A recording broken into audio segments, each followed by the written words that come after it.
Todas las personas dentro de la espiritualidad suelen tener ciertas tendencias. ¿Tendencias a qué? Normalmente a dos cosas. Hay personas que tienen tendencias más sobre la parte mental y otras que tienen tendencias más sobre la parte devocional o emocional. Entonces, estas personas suelen ir dentro de la espiritualidad por dos vías diferentes. Las tendencias cognitivas del conocimiento y las tendencias devocionales de la parte de la emoción. Entonces, esto es muy importante porque normalmente esta separación, aunque la intentes llevar en las personas, normalmente cada uno va a tender a lo suyo siempre. Fijaros bien,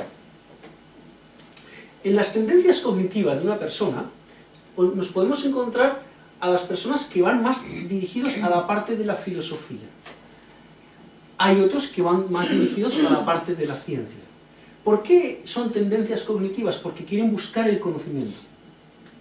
Esto sobre todo va asociado a las personas más sobre el intelecto, sobre la mente. La parte de la filosofía es muy interesante porque te lleva a la persona a preguntarse constantemente el porqué. Digamos que alcanza a pensar que nadie tiene la verdad. Y como nadie tiene la verdad, digamos, cada uno interpreta. Entonces, cada uno que ha dicho algo es su interpretación. Entonces, yo tengo el derecho a preguntarle por qué. O preguntarme a mí mismo. En vez de asumir que lo que está diciendo es verdad. ¿Me entendéis? El filósofo es una persona que constantemente se pregunta el porqué hasta el infinito. Porque no cree que haya una verdad. Lo que cree es que hay interpretaciones. Entonces, claro, a cada cosa que le dicen va a preguntar, ¿y por qué? Y entonces le va dando la vuelta hasta que va encontrando la forma en la que él acomoda. Pero entiende que también es su interpretación. Porque asume que no hay una verdad pura. Entonces el filósofo, el problema que tiene es que va a ir siempre en la ansiedad de preguntar por qué, por qué, por qué, por qué, por qué. Le va a llevar a muchas cosas, pero esa pregunta del por qué también es un ciclo imparable. El científico no pregunta por qué, el científico pregunta cómo. Es diferente, porque el científico tiene algo y lo tiene que, para entender el cómo, lo tiene que fraccionar. Esto es muy importante, lo tiene que hacer más pequeño, porque el todo igual no lo entiende, entonces lo partimos. Entonces intenta descubrir, a ver cómo se ha movido esto, o cómo está hecho esto, para que al final vea cómo el engranaje se da y al final esto de esto. Ahora ya entiendo el cómo. Y es la parte de la parte cognitiva. No pregunta por qué, pregunta cómo. Lo que pasa que igual que el filósofo, esto que he fraccionado, oye, se puede fraccionar en más pequeño. Y se puede hacer más pequeño, y se puede fraccionar más, y nunca se puede terminar de fraccionar las cosas. Siempre hay un más pequeño todavía. Entonces nos encontramos en la misma cuestión del filósofo, que siempre se queda encerrado en su propia búsqueda del cómo. Sin embargo, la parte devocional, todo esto no hay. Lo que hay es como una especie de entidad o religión, propiamente, ¿no?, que le ayuda a desenvolver la parte en la que es actuante. Fijaros bien que en la parte del cognitivo la persona está sobre todo con la mente, todo está en las ideas. Sin embargo, en la parte de la devoción, en el emocional, la parte está en la actividad, en la emoción misma. Entonces, claro, la parte de la religión le llena mucho. Y ahí he puesto diferentes partes para que os deis cuenta que la religión no es ir a misa. Y no es una simple idea que nosotros tenemos de lo que es religioso. Fijaros que hay, dentro de la religión o dentro de la devoción, tenemos la práctica ceremonial, que es el típico ritual ceremonial, que la persona tiene unos pasos que desarrollar, una serie de cosas en los que actuar, y va a recibir de todo eso un estado. No digo que esté recibiendo unas energías, digo que recibe un estado. queda en un estado que puede ser de receptividad. Esto es la parte que intenta la ritual ceremonial dentro de la religión, que por ejemplo tiene el cristianismo, que por ejemplo tiene el hinduismo, o las logias como los rosacruces o como los masones, que tienen sus propios rituales. Bueno, ellos intentan llevar a la persona a un estado de apertura, y gracias a la forma en la que está hecho el rito, o en la que está hecho la ceremonia, llegan a que la persona, si puede, porque no todo el mundo está preparado, pero si puede llevarla a un estado preparado para recibir, y así llenar su corazón. Pero no todos son ceremoniales. Por ejemplo, hay personas que en vez de la parte ritualística prefieren la parte mágica. Ellos quieren ser los actuantes. Entonces tenemos al hermetismo, al tantrismo, al ocultismo. La magia es muy curiosa, porque así como la religión te lleva a través del ritual a estar en un estado de receptividad, el mago no. El mago, siendo devocional, lo que va a hacer es actuar sobre el mundo sutil para que se manifieste sobre el mundo físico. Y esto es lo que quiere. El mago es un actuante, es un hacedor en sí mismo. Igual que los ceremoniales, lo que pasa es que el hacedor del ceremonial hace el rito, pero el del mago, aunque tiene sus rituales pequeños también, lo que quiere es modificar la energía, para que se modifique en lo denso. Esto es lo que quiere el mago.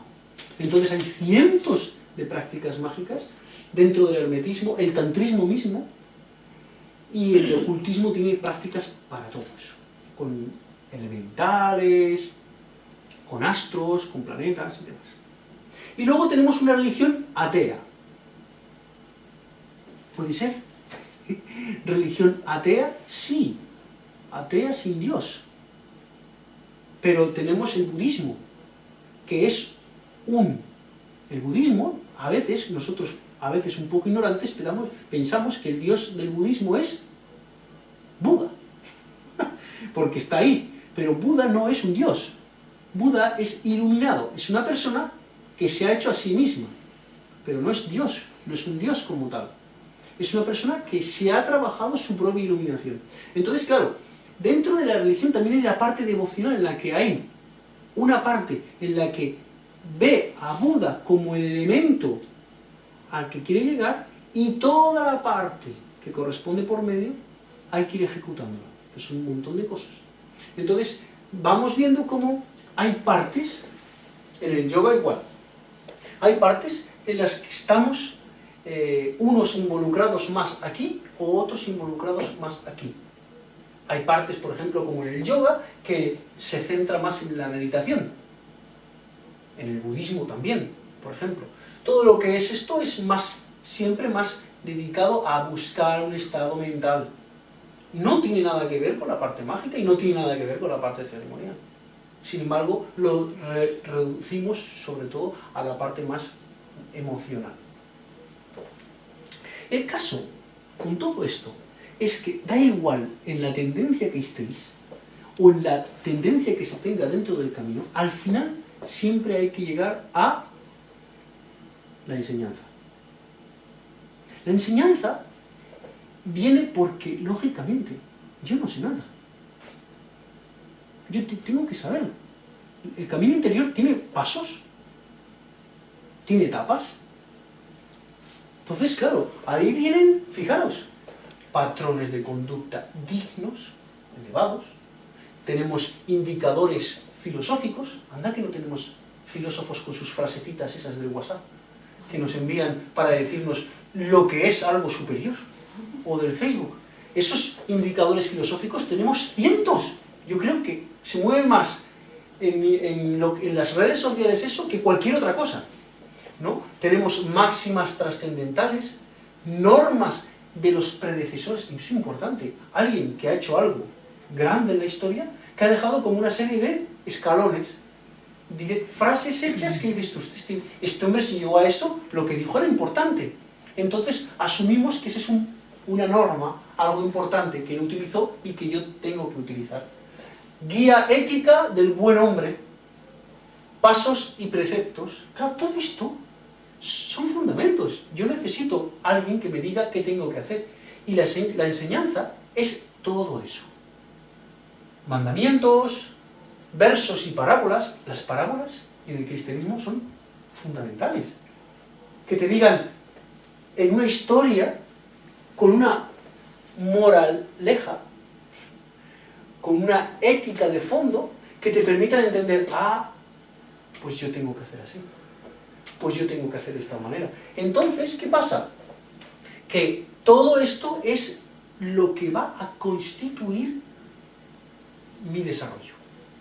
La enseñanza es la base donde yo me voy a poner y me voy a desarrollar. Pero fijaros, todo esto, lo recibimos de una forma o de otra. Algunas personas, el adquirir una enseñanza no son 2 días. Llegar a integrar una enseñanza son años. Alusiones a la vida de los santos, de los gurús, leyes según las escrituras. Es que hay tantas cosas que claro que si no es esta, es esta, y si no es esta, y si no es aquella. Y tenemos indicaciones de cómo tiene que ser en cada libro. Y en cada libro varias. Y anda que no hay libros, en la espiritualidad. Anda que no hay enseñanzas. Entonces, claro, uno empieza a meterse en esto de las enseñanzas y va otra vez, como decía, dentro del laberinto, dando muchas vueltas. ¿Y sabéis por qué digo dando muchas vueltas? Porque hay enseñanzas desde que el hombre es hombre. Y estamos siguiendo enseñanzas desde entonces. Que si los presocráticos, que si luego los socráticos, que si luego los filósofos. Luego nos vamos a otra cultura como la India, que si el yoga, que si luego el budismo, que si luego el hinduismo. Luego nos vamos que si el zen, luego nos vamos que si... Y cada uno... Y luego en el tiempo. Tenemos cristianismo, luego tenemos logias, luego tenemos... es que estamos llenos de diferentes estructuras de enseñanza que nosotros tenemos que ir asumiendo, recogiendo. Estos son los pasos generales de todo el mundo. Alguien me tiene que educar en la espiritualidad. Y las enseñanzas son muchas, muchas. El problema está que normalmente las enseñanzas que tomamos no las integramos. No las integramos. ¿Sabéis qué significa esto? Que no las hago carne, huesos y sangre. No las hago tendones en mí. No, lo que hago es tomarla como algo ideal. ¿Qué pasa con mis enseñanzas? Pues que claro, como las he tomado yo, pues claro, son buenas. Pues si no las habría tomado yo.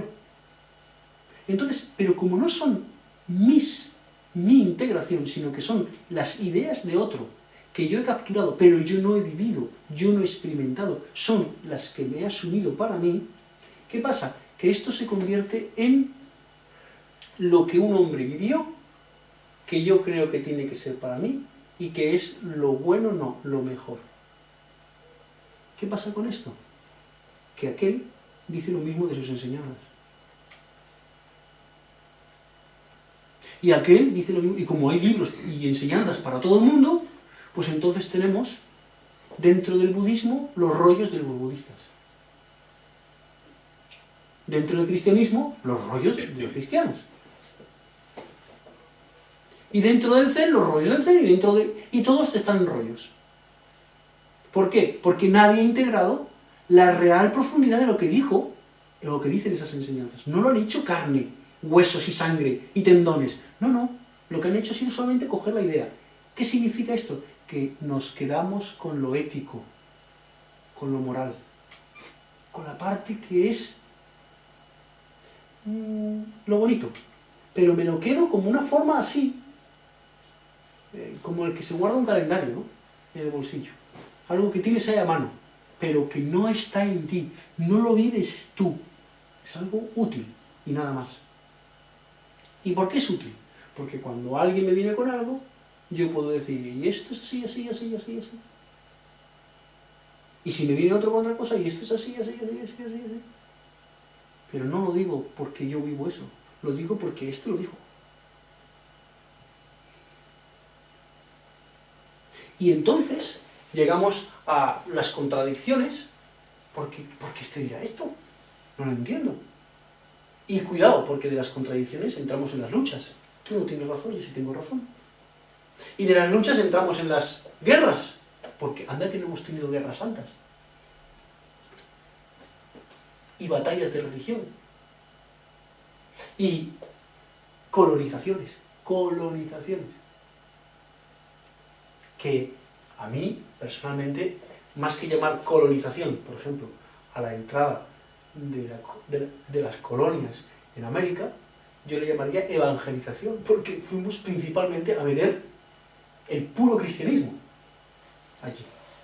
Así que realmente es una imposición lo que hicimos allá. Y es más o menos lo que os estoy diciendo. Como no hay una integración, no supimos ver en ellos, en aquellos paganos de América, no supimos ver a Cristo.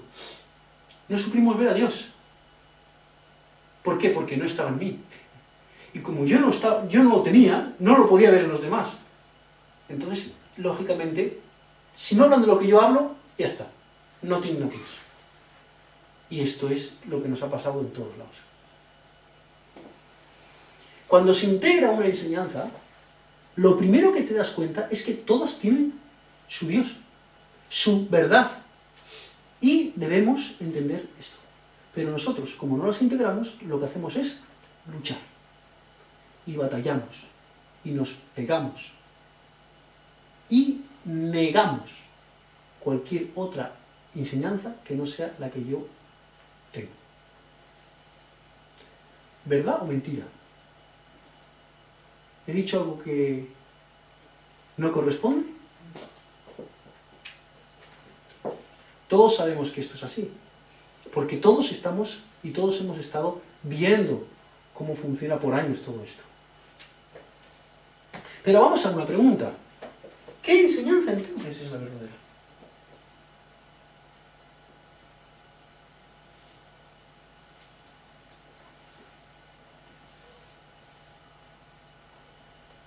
¿Qué enseñanza es la verdadera? ¿Qué creéis?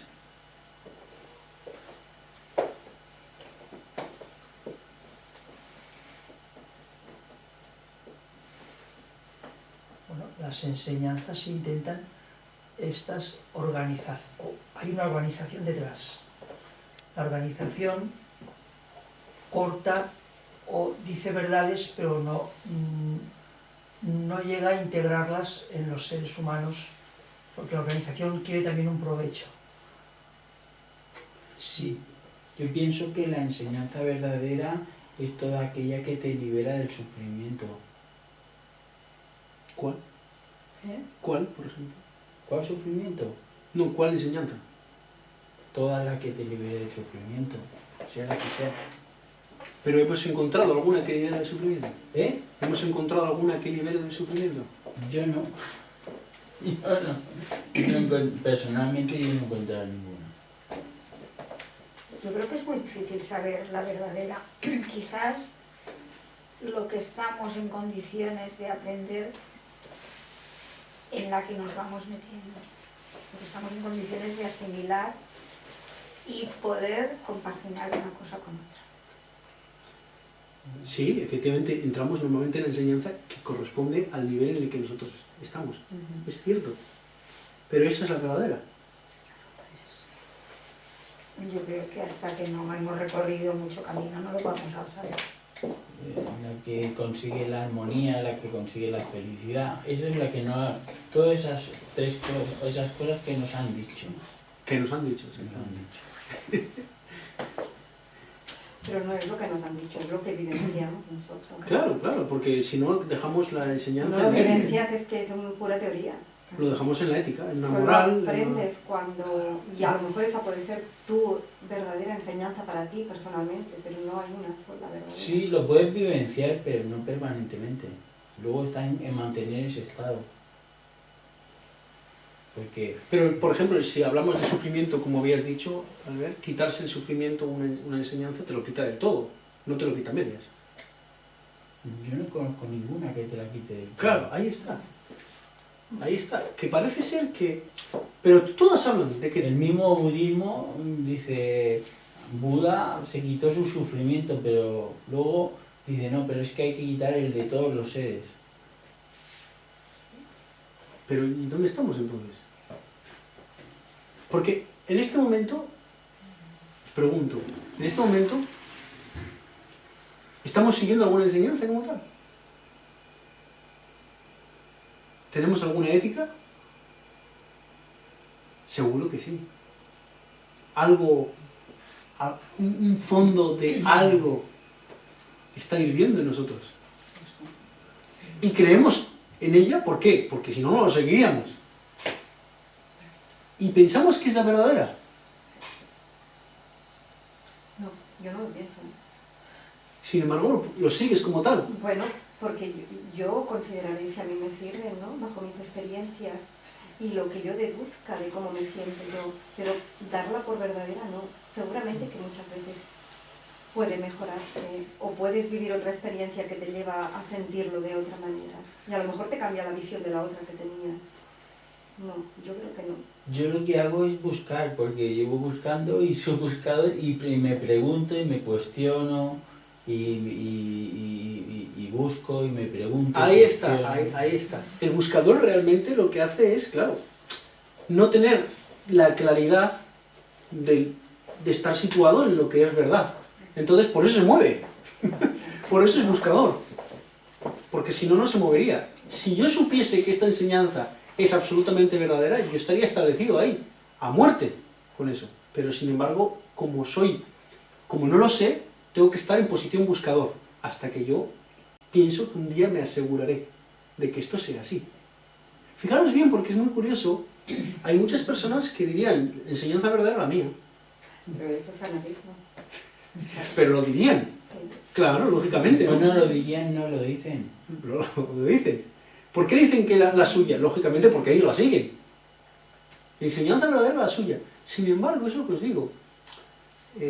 Enseñanza verdadera es la que tú estás establecido, en la que tú descubres que esa verdad es inamovible y sin embargo todos estamos todavía posición buscador.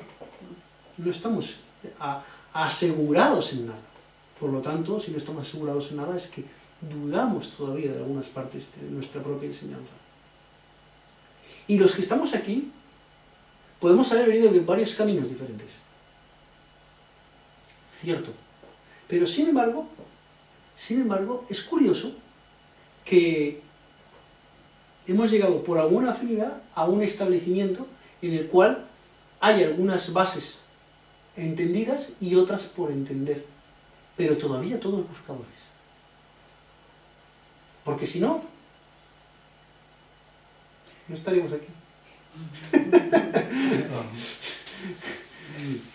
Si no, no estaríamos aquí. Si no fuésemos el buscador, estaríamos completos en sí mismos. Ya no nos interesaría esto. Estaríamos completos, no estaríamos en posición buscador. Pero el buscador existe porque realmente hay algo que buscar todavía. Y ahí estamos.